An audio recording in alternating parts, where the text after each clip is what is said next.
नमस्कार सर. नमस्कार. आता वाजले 5:58 झालेत सकाळचे.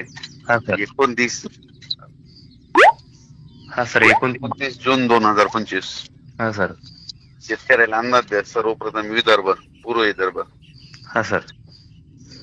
विदर्भात आता सध्या पाऊस चालूच असेल बघा. पूर्व विदर्भामध्ये कुठं अमरावती, अकोट तिकडल्या भागामध्ये. पण आज म्हणजे 29 उद्या 29 आज संध्याकाळी 29-30.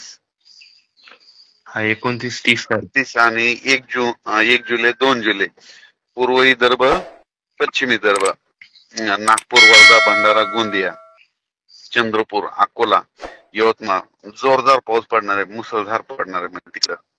4 दिवस लगातार. हो. आजपासून. यवतमाळकडं मुसळधार राहील, यवतमाळ जिल्ह्यात देखील राहील. त्याच्यानंतर चंद्रपूरकडे राहील, नागपूरकडे राहील, अमरावतीकडे राहील, त्याच्यानंतर अकोल्याकडे राहील, पुसद, वाशिम, हिंगोली तिकडे पण खूप जोरात पाऊस पडणार आहे. काही ठिकाणी रिमझिम पडत, कुठं लय जोरात पडेल, कुठं उघड्याला पाणी येईल, कुठं नदीला पाणी येईल, कुठं पूर येईल. हा सर. म्हणजे अशी परिस्थिती 3 तारखेपर्यंत राहणार आहे. हा म्हणजे विदर्भात जोरदार बॅटिंग होणार आहे पावसाची. हो, जोरदार. म्हणजे 6 आणि 11 जिल्ह्यात.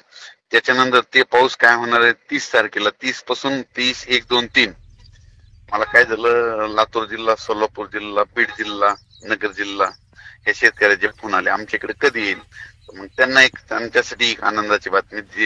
परभणी जिल्हा, बीड जिल्हा, लातूर जिल्हा, जालना जिल्हा, नगर जिल्हा, धाराशिव यांना एक सांगू इच्छितो की 30 म्हणजे उद्या, तसं आज 29ला देखील आज पाऊस पडणार, पण 30, 1, 2, 3च्या दरम्यान म्हणजे मराठवाड्याकडे चांगला पाऊस पडणार आहे. ज्यांचं उगवलं की त्यांना जीवदान ठरणार आहे. हा सर. म्हणजे या शेतकऱ्यांसाठी देखील आनंदाची बातमी आहे. आनंदाची मराठवाड्यात. त्याच्यानंतर आणखी पश्चिम महाराष्ट्रातल्या शेतकऱ्यांसाठी आनंदाची बातमी, कारण की पश्चिम महाराष्ट्रात देखील काही भागामध्ये पाऊस आहे आणि काही भागामध्ये उघडलेला आहे. तर पश्चिम महाराष्ट्रात देखील 30, 1, 2, 3च्या दरम्यान पाऊस पडणार आहे. हा सर.